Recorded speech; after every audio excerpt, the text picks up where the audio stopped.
Mire, han pasado 400 días de esta legislatura y lo que ha avanzado realmente son las causas judiciales contra su gobierno y los paseillos de los suyos. Fíjese, Ábalos, Koldo, Santos, Cerdán, Aldama, Jessica, las otras señoritas y el fiscal general del Estado.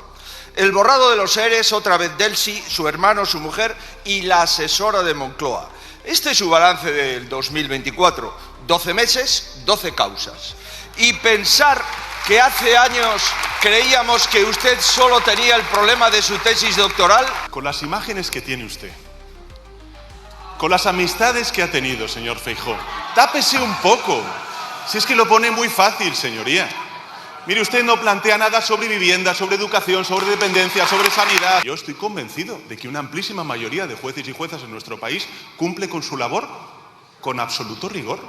Y también tengo que decirle, con hechos, con datos, no con bulos, que este gobierno ha contribuido al fortalecimiento y a la modernización del servicio de justicia de nuestro país. España ha escalado en los rankings internacionales más acreditados en calidad democrática y calidad institucional. Gracias, claro que sí. Presidenta. ¿De verdad cree que el Poder Judicial va por usted, señor Sánchez? ¿De verdad piensa que los jueces en España no han completado la transición? Muchas gracias. Buenos días, señoría. No fui yo quien dijo que el Tribunal Constitucional era el cáncer del Estado de Derecho en nuestro país, señoría. Fueron ustedes. Señor Sánchez, hay 4.000 pacientes de ELA que están esperando que su gobierno desbloquee las ayudas que hemos aprobado en el Congreso. Somos el segundo país con mayor pobreza infantil de la Unión Europea. No hay una sola vivienda de los centenares de miles que usted ha comprometido. Y, por supuesto, los valencianos están esperando cobrar las ayudas. Y con todo esto y más, hay que aguantar que usted se haga la víctima frente a los jueces. Yo ya sé que usted preferiría a un señor Bolaños en cada juzgado de España y la vicepresidenta Montero de presidenta del Tribunal Supremo, pero eso no es posible, señoría.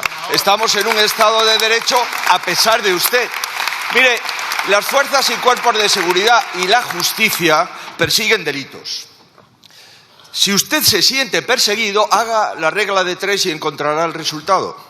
Si es víctima de algo, es de haber abusado de la confianza, de la buena fe y del dinero de los españoles.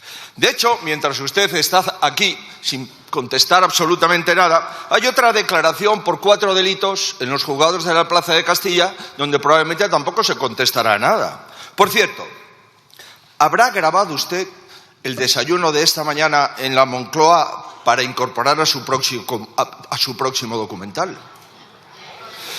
Mire, han pasado 400 días de esta legislatura y lo que ha avanzado realmente son las causas judiciales contra su gobierno y los paseillos de los suyos. Fíjese, Ábalos, Koldo, Santos, Cerdán, Aldama, Jessica, las otras señoritas y el fiscal general del Estado.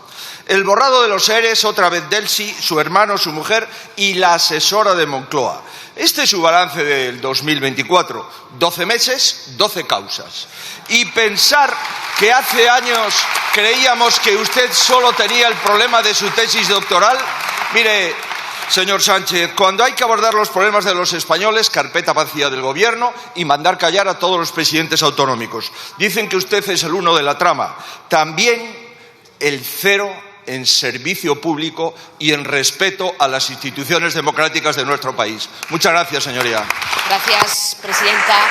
Alerta bulos, señores diputados. Dice el presidente del Gobierno que hemos mejorado en calidad democrática, pero según The Economist, que es lo que le gusta leer, hemos pasado del puesto 19 al 23.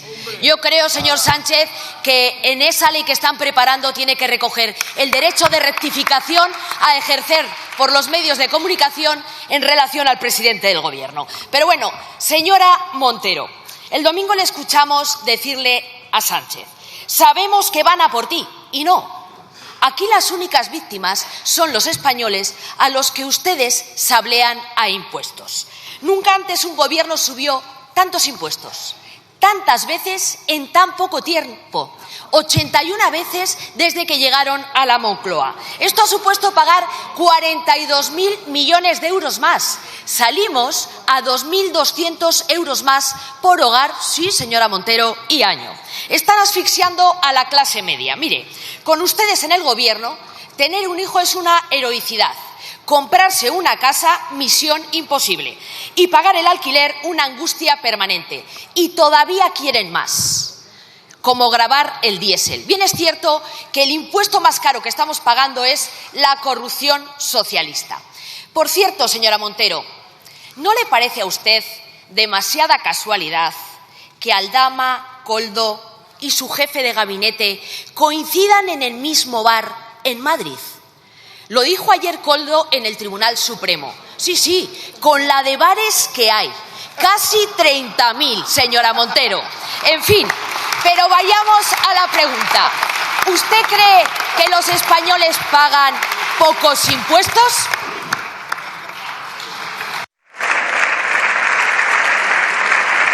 Señora presidenta, lo curioso es, señora Gamarra, que sesión de control que va usted preguntando de impuestos va subiendo el número de veces que se suben los impuestos. Empezó por 40, sigue por 60, 80, 100...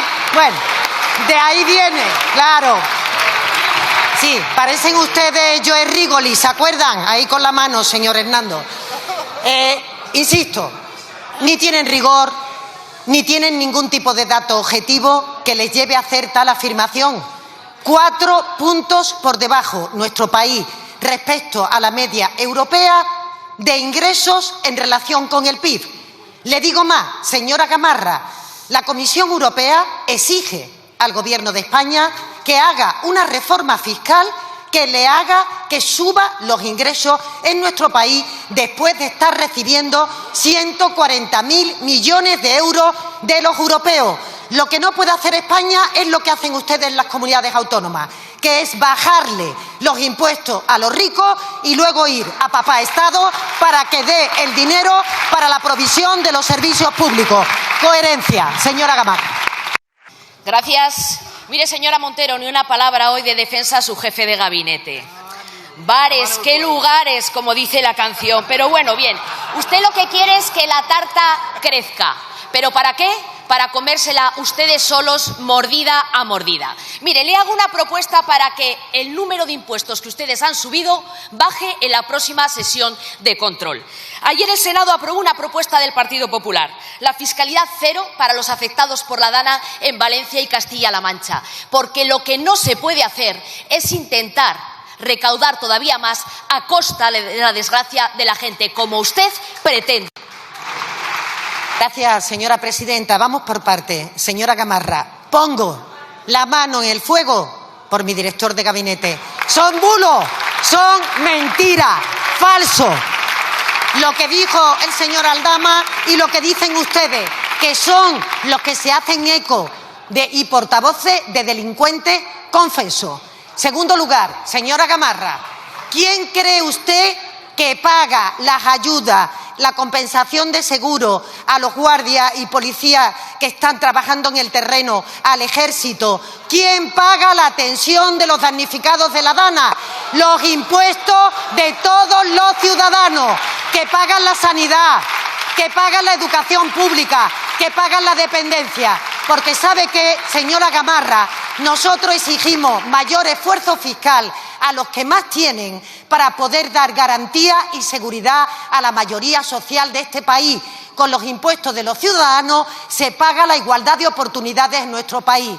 Eso sí, pedimos un mayor esfuerzo a los que más tienen. Ustedes practican una política fiscal donde rebajan y dan ahorros fiscales, amnistías fiscales a los que más tienen y recortan el estado del bienestar de los trabajadores. Gracias, señora presidenta. Señorías, no voy a interpelar al ministro. Lleva un año despreciando las preguntas de la oposición, es decir, pisoteando los artículos 183 y 188 del reglamento de esta Cámara, que regulan la rendición de cuentas del Gobierno, condición imprescindible de una democracia. Al señor Bolaños, un diputado cualquiera, incluso cualquier periodista, le pregunta ¿qué hora es, ministro? Y él contesta gutural, ultra, facha. 3 ejemplos de este año y hay docenas. Señor Bolaños, ¿qué va a hacer si los tribunales deciden que la ley de amnistía está al margen de la Constitución y el derecho europeo?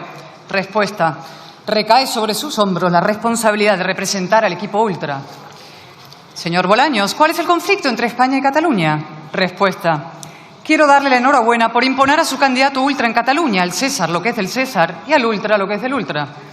Señor Bolaños, ¿por qué sigue apoyando al fiscal general del Estado? Respuesta: su tono altivo y perdonamidas nos recuerda lo importante que es ir a votar para que no gobierne gente como usted.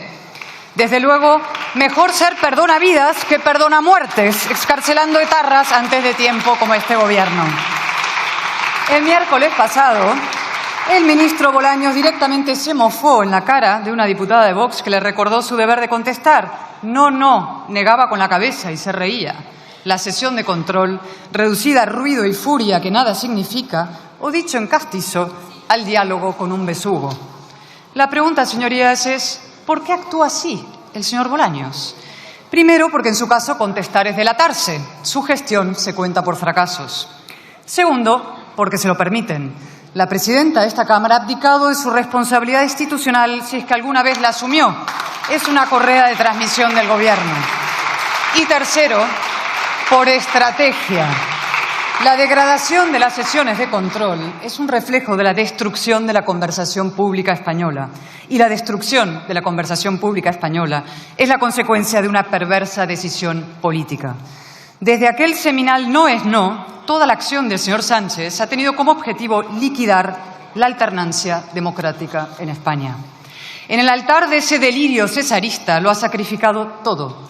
La igualdad como bandera socialista, la verdad como valor, incluso como concepto, el prestigio de las instituciones, el consenso constitucional y hasta el suelo de valores morales comunes que toda nación necesita para aprobar reformas y avanzar.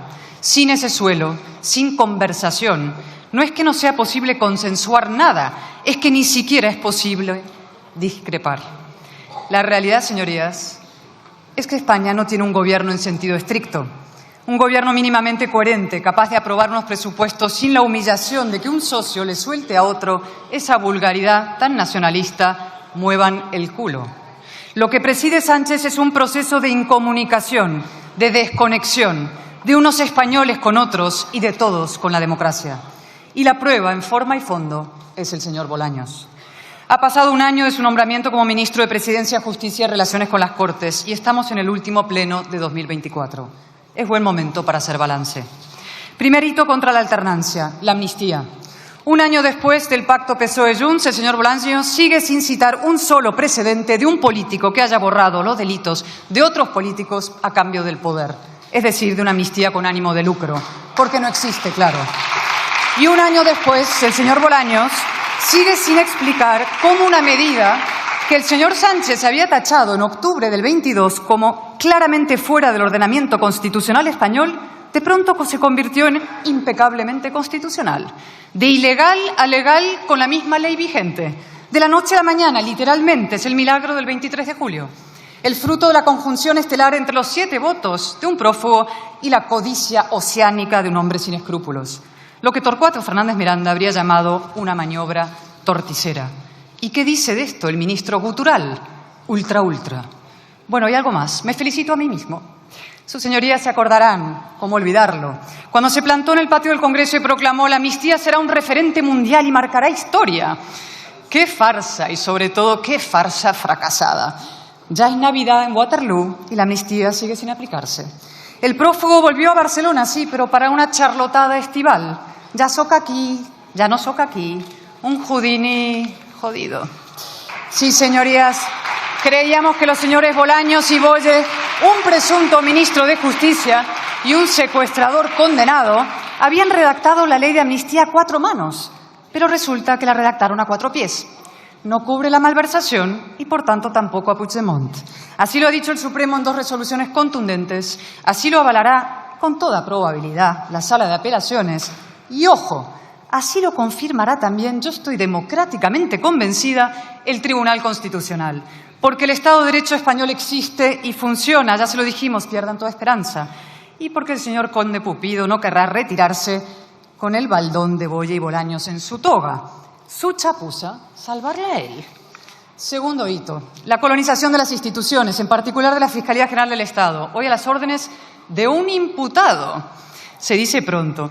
¿Y sobre esto qué responde normalmente el señor Bolaños? Que el fiscal general está investigado por decir la verdad. Ajá. O sea que el Supremo prevarica. Y luego añade gutural, facha, delincuente confeso. El señor Bolaños olvida que existe algo llamado presunción de inocencia, que si llama delincuente al novio de Ayuso, tendrá que llamar delincuentes a la mujer del presidente, al hermano del presidente, a la mano derecha del presidente y al propio fiscal general. Y también que él puede salir mal parado. Y es que, como ya le advertimos, todo se sabrá. De hecho, ya sabemos bastante. Sabemos que el fiscal general ordenó que se le remitan datos reservados de un particular a su cuenta personal de Google, algo estrictamente prohibido, por lo que ya debería ser inhabilitado. Sabemos que esos datos se filtraron con el objetivo de destruir a una rival del gobierno, un delito propio de un régimen totalitario. Y sabemos también que la Guardia Civil está analizando el contenido del móvil del fiscal general del 8 al 11 de marzo de 2024. Días trepidantes, días interesantes. Coinciden exactamente con la aprobación de la amnistía y con las primeras decisiones judiciales sobre la presunta corrupción del entorno íntimo y político de Sánchez. A ver si al señor Bolaños se le ocurrió maniobrar con el fiscal general para favorecer a unos o perjudicar a otros. En tal caso, no saldría mal parado, sino mal sentado en el banquillo, lo que quiso evitarse Lobato. Tercer hito, el ataque a los contrapesos democráticos. No voy a detenerme en el olímpico desprecio del ministro del Parlamento, el veto sistemático a las iniciativas del PP, el impúdico abuso del decreto ley, el desaire al Senado, su demonización gutural de la discrepancia, ultra. Que el señor Bolaños sea ministro de Relaciones con las Cortes es un sarcasmo. Tampoco ahondaré en sus ataques al pluralismo informativo y la libertad de prensa. En septiembre presentó un portentoso plan de acción por la democracia, entre cuyos objetivos no solo figura, oigan bien, mejorar la rendición de cuentas y la calidad de la conversación pública, sino también asegurar el pluralismo y la independencia de los medios de comunicación públicos. Un mes después, colocó a su jefa de prensa como consejera de Radio Televisión Española. Donde sí voy a detenerme es en su particular relación con la justicia. ¿Recuerdan cuando el señor Bolaños se comprometía a defender a los jueces de los ataques de sus socios? Cuando clamaba, y cito lateralmente, me parece intolerable cualquier acusación o señalamiento, venga de donde venga. Cuando se justificó, cabizbajo ante el Supremo, yo no estaba en el Congreso el día en que Nogueras os llamó indecentes desde la tribuna, no volverá a ocurrir. 6 meses después, los ataques los lidera él. La hipocresía es la marca de la Casa Socialista. En realidad, el mayor bulo que circula en España es que el señor Bolaños haya sido alguna vez ministro de Justicia. Aceptó incluir la acusación de Lofer en el pacto con Puigdemont para la investidura. En verano se lanzó por el juez Peinado con nombre y apellidos y groseras acusaciones y todo el coro ministerial detrás, hasta que los tribunales lo dejaron en evidencia. Y ahora está a punto, pero a punto, de acusar al Supremo de prevaricación. A ver si hoy lo hace abiertamente, a ver si se atreve, como sus socios, como sus colegas de bancada, como su jefe. La frase del señor Sánchez sobre las cartas marcadas, es decir, su acusación a la justicia de actuar en connivencia delictiva con el PP, es un salto cualitativo en la deriva antidemocrática del Gobierno. Evoca las leyes de transitoriedad jurídica aprobadas por Puigdemont en septiembre del 17. Responde al mismo estímulo populista y autoritario. No es solo que el Gobierno necesite someter a la justicia. Evidentemente, la supervivencia de Sánchez depende de la impunidad de sus socios, de su mujer, de su entorno, de la suya. Es que ahora encima cree que le conviene. Sánchez busca enfrentar al pueblo con los jueces, busca enfrentar a la democracia con la ley, como si pudiera haber democracia sin ley, como si el Estado de Derecho pudiera someterse a plebiscito. Y no, señorías, la democracia no se vota.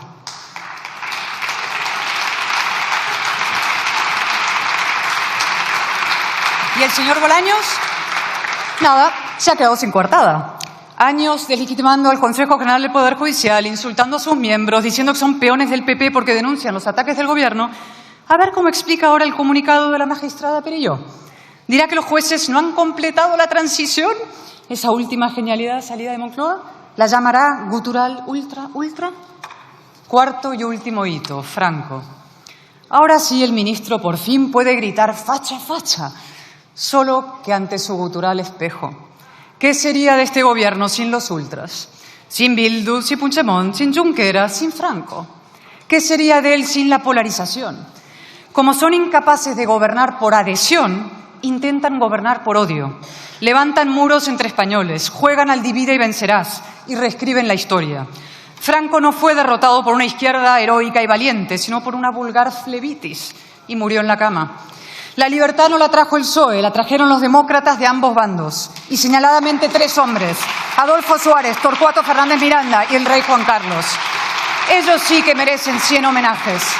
Y con ellos los 7 padres de la Constitución, de los cuales 4 lo son también del Partido Popular. Fraga, claro, y Miguel Herrero, y José Pedro Pérez Llorca, y Gabriel Cisneros. Sí, somos también hijos de UCD.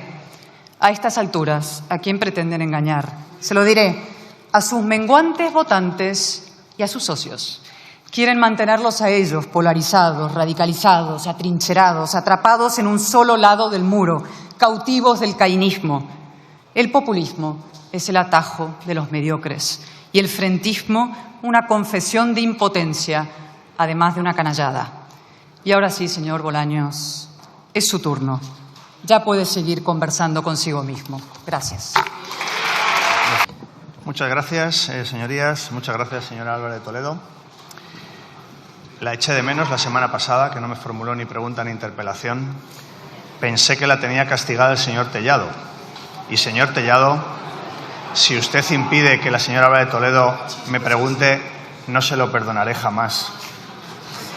Parafraseando a la propia Álvarez de Toledo. Mire, estoy encantado de que tengamos una interpelación y un debate usted y yo, señora Álvarez de Toledo. Me gustaría que algún día tuviéramos un debate en el que no leyera usted todo, de principio a fin, que fuera un debate sin papeles, donde podamos confrontar ideas, confrontar modelos, y no venga usted a leernos un discurso que podrá haber preparado usted o cualquiera de sus colaboradores. Pero en todo caso, encantado de haber tenido este debate. Quiero empezar poniendo en contexto, porque me parece importante, quién es Álvarez de Toledo. Creo que el diario de sesiones debe reflejarse y quiero que los ciudadanos también lo conozcan. Mire, usted es, y se lo he dicho alguna vez y hoy se lo voy a volver a repetir, usted es el rostro del bulo, historia viva del bulo. Desde el año 2004, después del atentado del 11 de marzo, hasta el año 2006, usted colaboraba con un periódico de difusión nacional, donde escribió usted 146 artículos propagando el peor bulo y el más doloroso de todos los que ha sufrido la democracia española, que es el bulo del 11M. 146 artículos, algunos de los cuales he tenido oportunidad de leerle desde mi escaño, 146 artículos propagando el bulo de ETA, de Marruecos, de las fuerzas y cuerpos de seguridad del Estado, del CNI, y no reconociendo cuál fue la autoría de ese atentado. Y eso lo hizo usted del año 2004 al 2006. Por tanto, usted es historia viva del bulo. Y que el Partido Popular la mantenga como diputada, lo único que quiere decir es que el Partido Popular lleva la mentira y el bulo en el ADN. Porque si no, usted no podría ser diputada de un grupo parlamentario que no puede sentirse orgulloso de haber propagado el peor bulo, el más doloroso de la historia de nuestra democracia, que fue el del 11 de marzo. Se ve que usted, del año 2004 al 2006, propagó el bulo con eficacia. Porque ¿qué hizo en 2006 el Partido Popular? Ficharla a usted como jefa de gabinete del secretario general del Partido Popular. Es decir, primero propagó el bulo y luego se encargó desde el Partido Popular a generar el bulo. Y eso lo que hizo usted fue desde el año 2006 al año 2008 como jefa de gabinete del secretario general del Partido Popular. Insisto, propaga el bulo desde las páginas de un periódico nacional y luego genera el bulo y se intenta beneficiar del bulo y de la mentira, la peor mentira de la democracia española desde el año 6 al 8, desde Génova 13, sede nacional del bulo en nuestro país. Y usted, el rostro del bulo en la sala de máquinas de la mentira y del bulo. Se ve que usted del año 6 al año 8 tampoco lo hizo mal, porque en el 8 la premia al Partido Popular por ser protagonista en el bulo. Y la premia al Partido Popular en el año 2008 y la hace diputada en estas Cortes y en este Congreso. Pero no diputada rasa, no, fue usted portavoz adjunta del Grupo Parlamentario Popular en el año 2008. Es decir, y es la categoría que me gustaría dejar bien clara esta mañana, Una persona que propaga el bulo, que miente en el momento más doloroso para nuestro país de la democracia, el Partido Popular la ficha para la sala de máquinas en Génova 13 y después la hace portavoz adjunto en el Partido Popular y en el Grupo Parlamentario Popular. Es decir, solo se explica su promoción cuando el Partido Popular es el beneficiario y el protector del peor bulo en la historia de nuestra democracia, que fue el del 11 de marzo de 2004, que usted propagó mezclando a ETA, a Marruecos, al Partido Socialista, al CNI, a la Policía Nacional y a la Guardia Civil con ese atentado terrorista yihadista. Le reto, señor Álvarez de Toledo, a que suba a esta tribuna y diga: mentí, me equivoqué y aquello que dije desde las páginas de un periódico y luego desde Génova 13 era el peor bulo de la democracia. Solo en ese momento usted podría subir a esta tribuna a hablar de bulos y de mentiras, porque es usted la cara visible de la mentira en esta Cámara.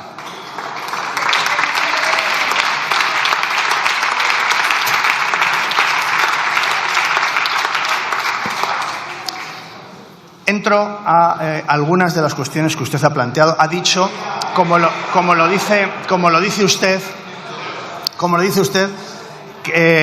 que estamos poniendo en cuestión el derecho a discrepar. No hay más que escucharla a usted para saber que el derecho a discrepar, que la libertad de expresión en nuestro país está en un serio riesgo. No hay más que verla a usted en cualquiera de sus intervenciones tan engoladas, como hace usted las intervenciones tan absolutamente engoladas.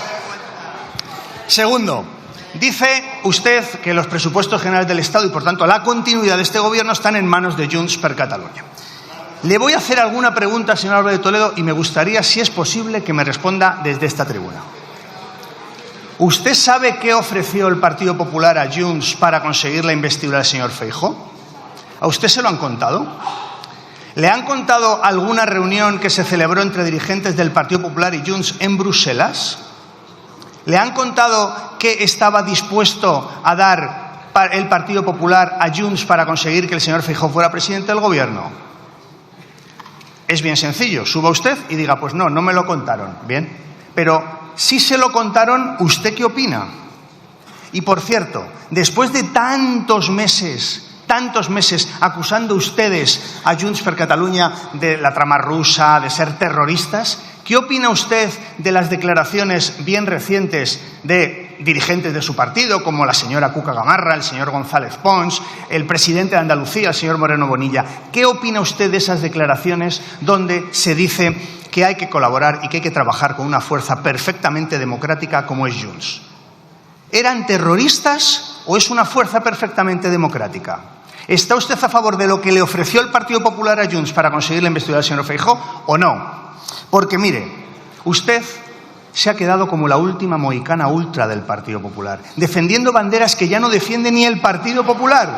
Ni el Partido Popular. Y sí, ultra. Usted pertenece a la internacional ultra con los líderes ultraderechistas del mundo. Usted pertenece a esa internacional ultra.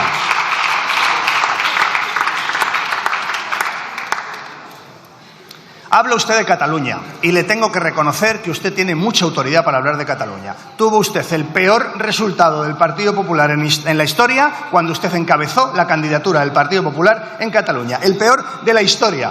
Yo, fíjese, desde mi escaño le animaba que fuera usted candidata a la Generalitat de Cataluña en las elecciones catalanas.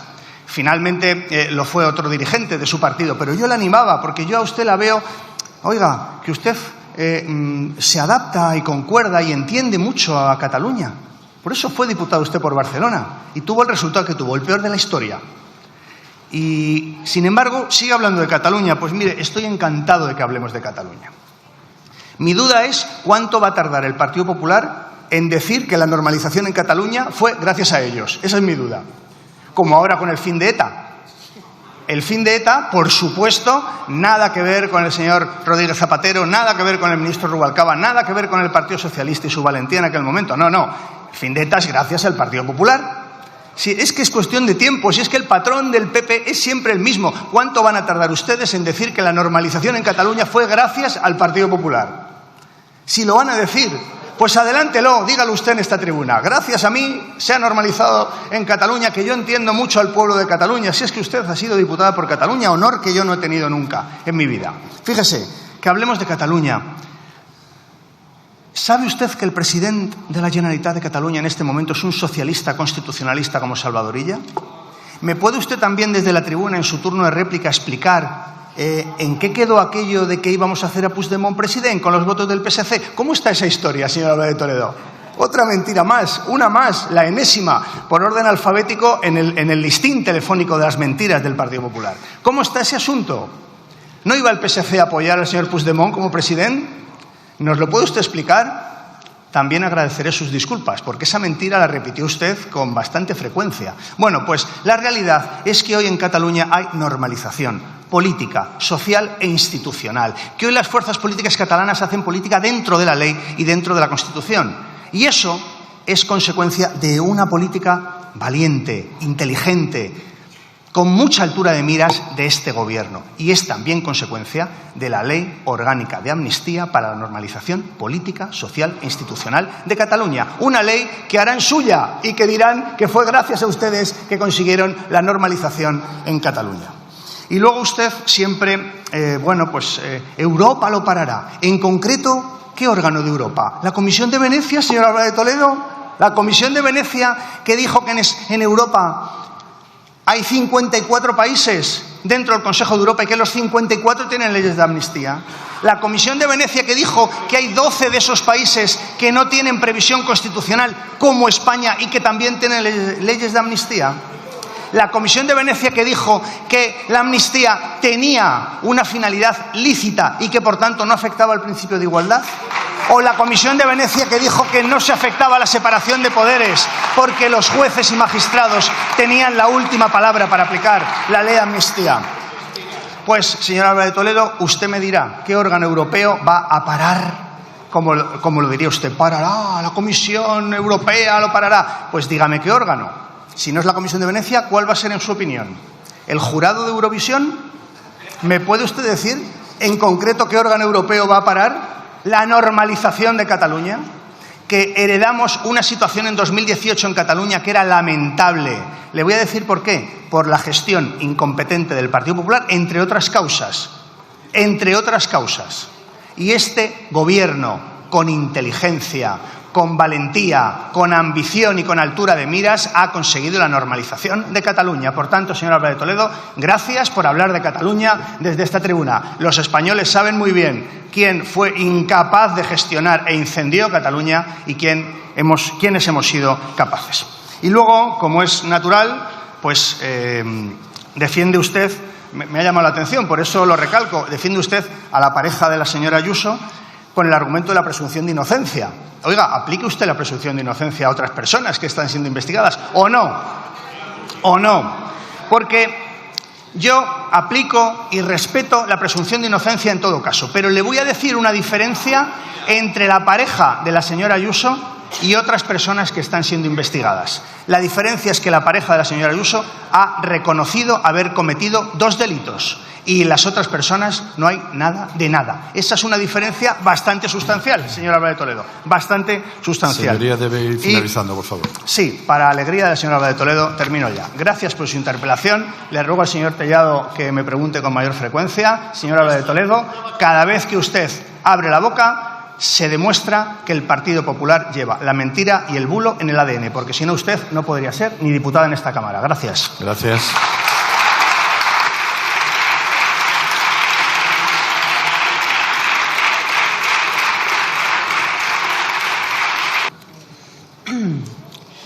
El señor Bolaños ha salido hoy por bulerías. Eso sí, un poco fuera de compás. Sigue con sus soliloquios guturales, ultra, y ahora bulo. Él, el bulócrata reincidente que se camufla de regenerador. Ahora también quiere dictar lo que es verdad y lo que es mentira en las redes sociales. Esto es de ayer. Anunció una ley para obligar a usuarios relevantes a rectificar informaciones falsas. Otro de sus empeños liberticidas condenados al fracaso. Pero cualquiera, claro, se pregunta, vamos a ver, ¿se la va a aplicar también a los miembros del Gobierno? Y sobre todo, ¿qué tuits van a rectificar el PSOE y el propio señor Bolaños? Vamos a ver, El tuit del señor Bolaños diciendo que el señor Puigdemont representa la etapa más negra, oscura de Cataluña. El del señor Sánchez comprometiéndose a detenerlo. Los tuits diciendo que la amnistía es absolutamente inconstitucional. Esos son pre-23 de julio, claro. O los tuits post-23 de julio, donde dicen que la amnistía es impecablemente constitucional. Y el tuit afirmando que la Comisión de Venecia le ha dado la razón. Sí, ese fue histórico, salió en los telediarios. Por tuit bulo top. La Comisión de Venecia, que habla de lo virulentamente divisiva que es la amnistía, que dice que fue redactada de urgencia y mal, sin el ámbito temporal, y que era una autoamnistía, esa misma. O el tuit del PSOE afirmando rotundo que Sánchez no ha cruzado jamás una palabra con Aldama. Y el que decía que tampoco pisó Ferraz, con ese que hacen. Y los 9 tuits, cada uno con una versión distinta, todas falsas, del viaje de Delcy a Barajas. Decía ya el señor Bolaños en otro tuit, se acabó la fiesta. Sí, la suya. Otra reflexión que también se me quedó en el tintero. El gobierno va a conmemorar la muerte del dictador Franco en la cama como una gesta heroica de la izquierda, lo he dicho, sí. ¿Y no es capaz de llamar dictador a Maduro? No digo ya que reconozcan la victoria de las fuerzas democráticas, que lo llamen dictador a un criminal que está reprimiendo salvajemente a su pueblo, que tortura a niños y a mujeres embarazadas, según denuncian la ONU y Amnistía Internacional, que tiene 1.900 presos políticos, 16 de ellos españoles. ¿En serio, señorías? Duros, como decimos siempre, implacables con los dictadores muertos, blanditos con los dictadores vivos. Y el peor de todos, el señor Zapatero. Lo pasean por el Congreso Federal del Partido Socialista. No solo eso, lo mandan de emisario a Suiza a ver si engaña más y mejor a Puigdemont. Un derecho a decidir por aquí, una confederación por allá. Preguntado por la brutal represión en Venezuela, contestó: es que Maduro ha ganado muchas elecciones y pretenden darnos lecciones morales contra las dictaduras. Qué colosal cinismo y qué infinita vergüenza. Y ya para acabar, un último mensaje. A los españoles que quieren serlo, es decir, a la inmensa mayoría. La transición fue sobre todo una conversación entre los distintos. Esa conversación fue posible gracias a la inteligencia y a la buena voluntad. Sin estudios, sin conocimiento, sin rigor, sin respeto a la palabra y a los hechos, sin un pensamiento profundo, sin una visión de largo plazo, la política se envilece y la democracia caduca. Sin inteligencia no hay acuerdo, solo el enfrentamiento gutural y sectario que nuestra Constitución derogó. El Gobierno ha hecho lo imposible por socavar el suelo de valores que nos unen. Ha sustituido la buena voluntad de los constituyentes por una mala fe destituyente. Y, sin embargo, el suelo español sigue firme. La inmensa mayoría de los españoles coincidimos en lo esencial: la libertad, la igualdad, la nación. Y también en que hay una serie de cosas que no se hacen. No porque estén legalmente prohibidas, sino porque son moralmente inaceptables. No se borran los delitos de otros políticos a cambio del poder. No se mantiene a un fiscal general imputado por intentar destruir a una rival. No se ataca, calumnia y hostiga a un juez por investigar a tu mujer. No se le dice a un compatriota sepultado por el lodo, a otro español, si quiere más recursos, que los pida. Y no se pacta con un partido que justifica el coche bomba y el tiro en la nuca. Y aquí un inciso. ¿Se imaginan ustedes por un instante, señorías, que en esta Cámara hubiera un partido que justificase el haber matado judíos? ¿A qué no? Entonces, ¿por qué les parece normal y hasta democráticamente saludable que haya aquí un partido que considerase justificado secuestrar y matar españoles? Eso es Bildu, heredero del odio que el Gobierno blanquea y agita. Y sin embargo, señorías, hay esperanza. La inmensa mayoría de los españoles no nos odiamos como los socios del Gobierno a España, ni como el Gobierno a la mitad de España, ese gutural ultra. Y cualquiera que sienta esa tentación deberá recordar las palabras del gran Torcuato Fernández Miranda. Un día le preguntaron cómo había sido posible la transición. Hizo una pausa, reflexionó un instante y contestó: con el corazón sujeto y en su sitio. Es lo que distingue a un guionista de la reconciliación de un tramoyista de la discordia. Gracias.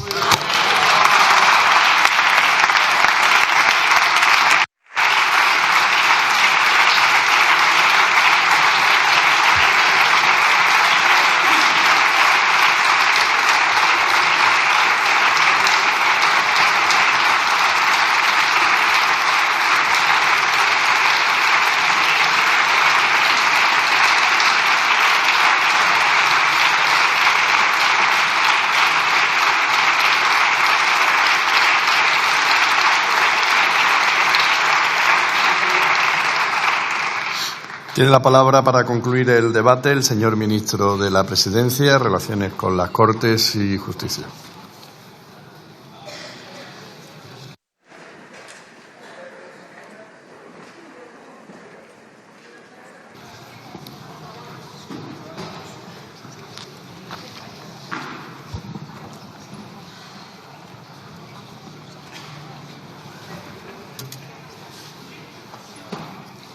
Muchas gracias, señor presidente. No hay manera, señor Alba de Toledo, de mantener un debate. Usted sube aquí, incluso en la réplica, y nos lee lo que tenía preparado. Oiga, esto es un parlamento y ese prefijo pues quiere decir que hay que hablar y hay que improvisar y hay que decir algo que no traiga uno escrito de casa, señor Alba de Toledo. Yo intento adaptarme a lo que usted dice y así lo voy a hacer, pero, en fin, para el siguiente debate, si quiere usted, sin papeles, usted y yo. Esa es la propuesta que le hago. Mire, tiene usted una opinión crítica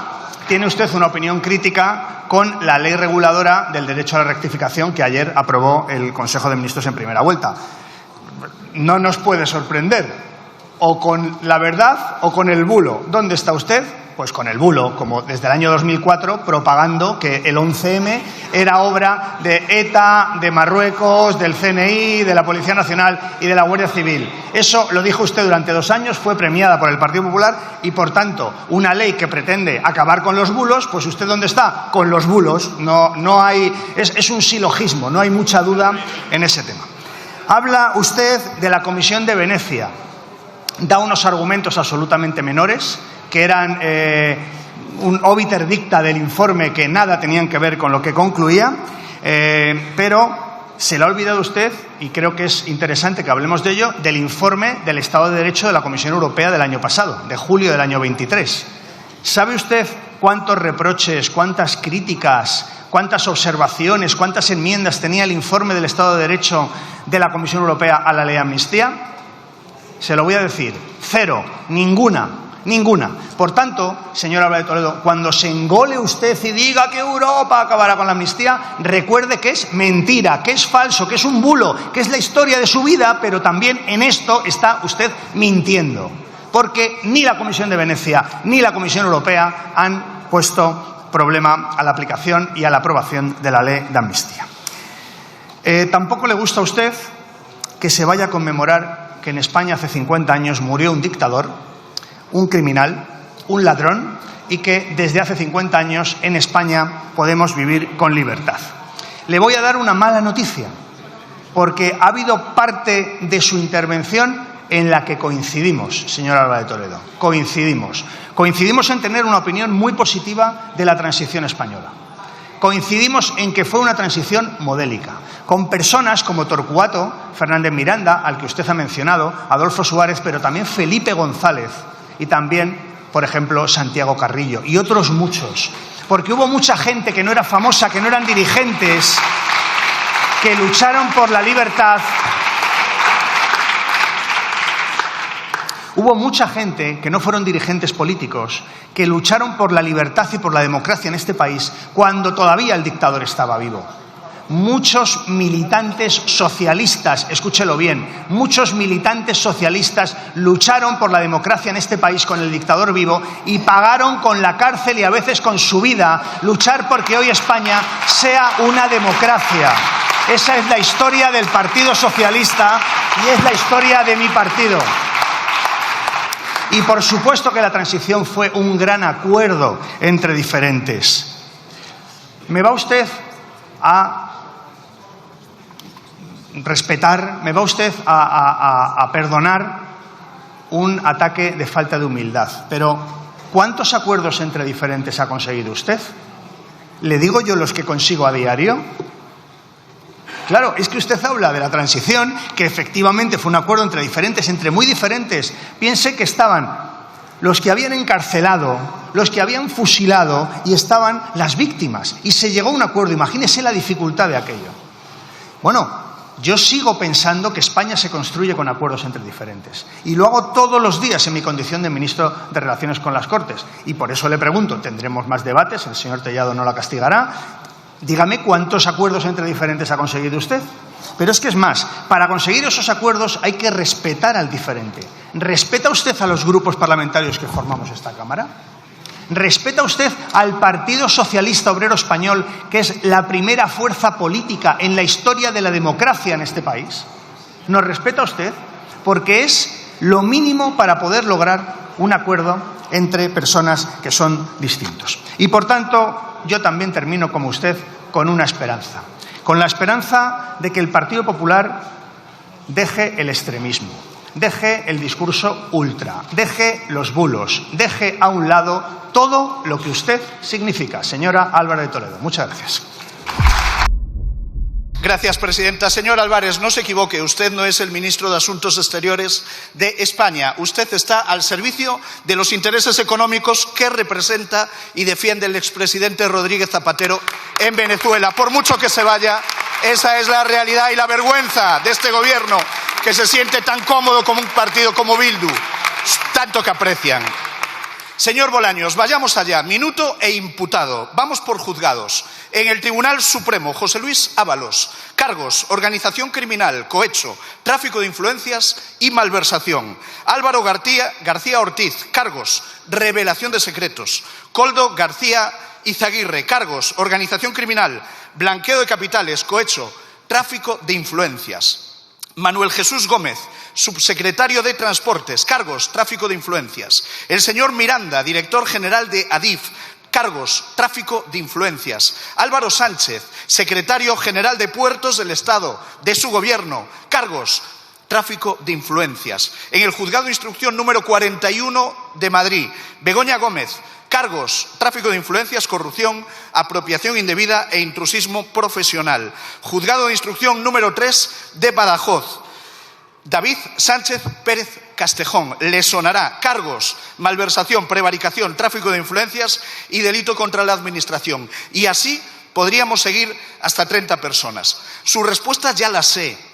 Es toda una conspiración. Se han puesto de acuerdo media docena de jueces, 4 tribunales diferentes, decenas de testigos, empresarios que comparecen, pruebas incautadas. Ministro, la respuesta es muy sencilla. Usted forma parte de un gobierno corrupto. Y parafraseando a Sánchez, ¿sabe qué le digo? Si necesitan un abogado, pídanlo.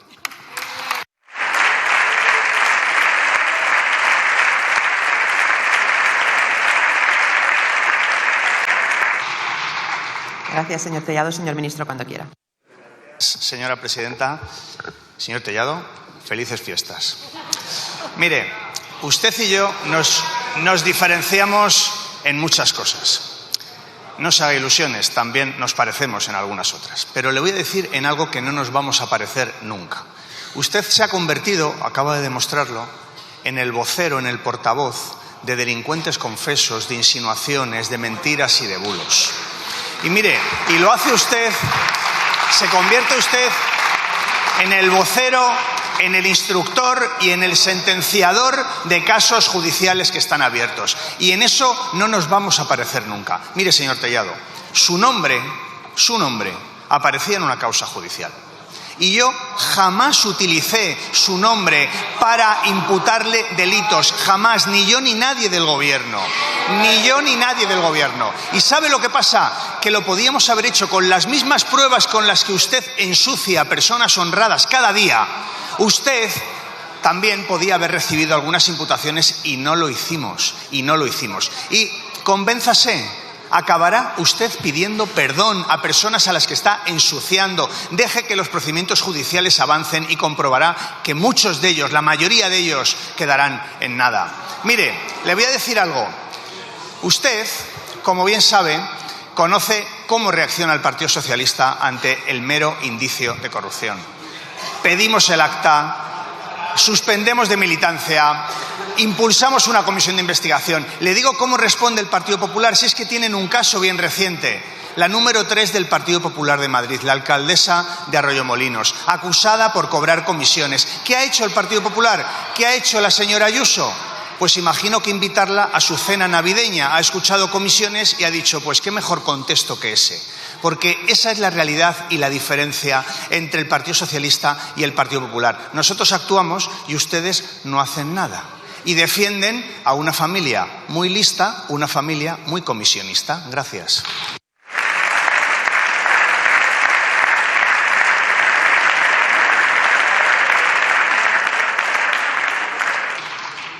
Gracias, señor ministro. Señor Tellado, cuando quiera.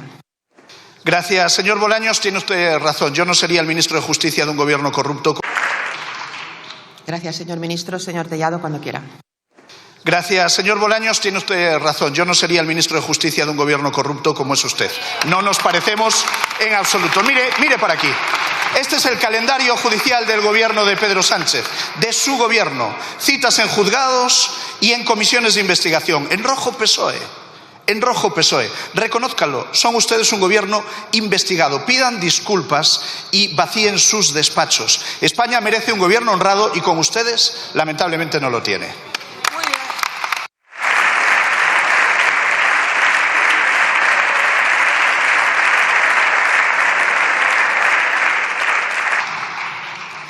Gracias, señor Tellado. Señor ministro, cuando quiera.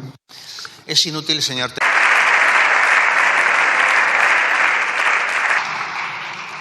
Gracias, señor Tellado. Señor ministro, cuando quiera.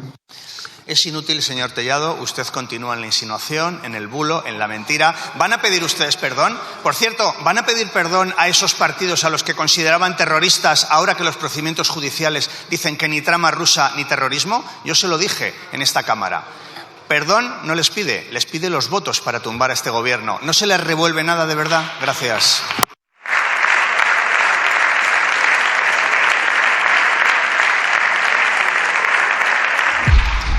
Sí, muchas gracias, señora presidenta.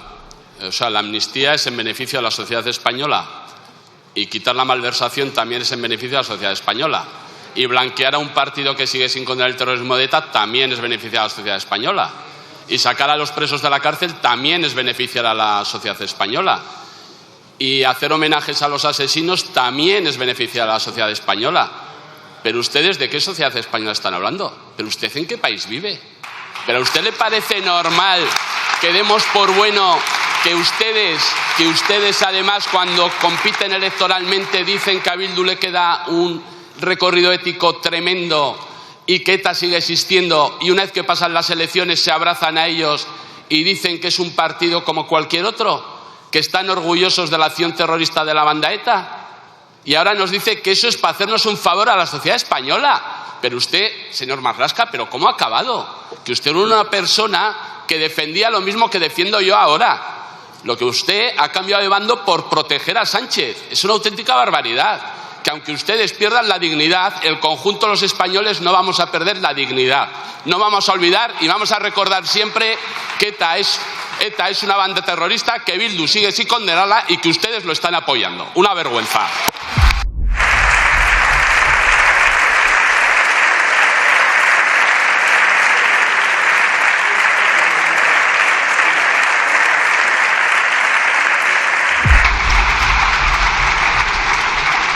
Diputada. Señor ministro, usted sabe perfectamente que lo que relata es una España irreal que únicamente existe en sus eslóganes vacíos. Porque la realidad es que ustedes han hecho que España tenga los peores datos de paro de toda la Unión Europea. La realidad es que ustedes han hecho que casi la mitad de los hogares españoles tengan dificultades para llegar a fin de mes. La realidad es que la semana pasada batimos récord con 1,64 billones de deuda. Cuando usted termine de responder sin decir nada, la habrán aumentado en 340.000 euros más. Y mientras tanto, ustedes han subido los impuestos hasta en 80 ocasiones. Y entonces, ¿a dónde va el dinero? A lo que a ustedes les interesa. El año pasado dieron más de 32.000 millones de euros en subvenciones a grandes beneficiarios. Ustedes han regalado casi 3.000 millones a sus plataformas sindicales. Han dedicado más de 600 millones a publicidad institucional. Y como detestan todo aquello que no está bajo su absoluto control, ahora quieren obligar a rectificar las opiniones en redes sociales que son contrarias a lo que ustedes dicen para convertir en criminales a quienes les critican. Cuando es a ustedes a quienes pilla la Guardia Civil en una mentira todas las semanas sin que ustedes rectifiquen ni den ninguna explicación absolutamente de nada. Y por eso este año va a terminar con la mujer del presidente imputada, con Koldo y con Ábalos imputado, con su hermano imputado y con un fiscal general del Estado imputado. Si la sanidad, ustedes han dejado sin financiar la ley ELA porque han preferido pagar anuncios antes que enfermeros. Esa es la realidad de sus prioridades. Y en la calle la realidad tampoco es mejor. En 6 meses se han producido 600 delitos contra la libertad sexual en Canarias, según el Ministerio de Igualdad de su gobierno, son datos de su gobierno. El 37% de los asesinatos a mujeres son cometidos por extranjeros, a pesar de ser el 12% de la población. Y esta es la radiografía de un país donde los únicos que han prosperado son ustedes, porque todas y cada una de sus políticas han ido dirigidas a hacer a los españoles débiles para hacerlos dependientes de ustedes, a romper la igualdad de todos los españoles ante la ley para contentar a sus socios separatistas y a comprar la realidad y prevenir las consecuencias de sus actos politizando la justicia. Y quizá por eso usted se atreve aquí a afirmar que sus corruptelas van a terminar en nada. Cuando dicen ser el gobierno de la gente, se referían a su gente, a los enchufados por el Partido Socialista que viven a costa de lo ajeno, más preocupados por no entrar en la cárcel que por la cesta de la compra. Y usted puede hacer ahora lo de siempre, no contestar y llamarnos ultraderechistas. Esta es la realidad del PSOE, el triunfo de la mediocridad, la traición y la fechoría.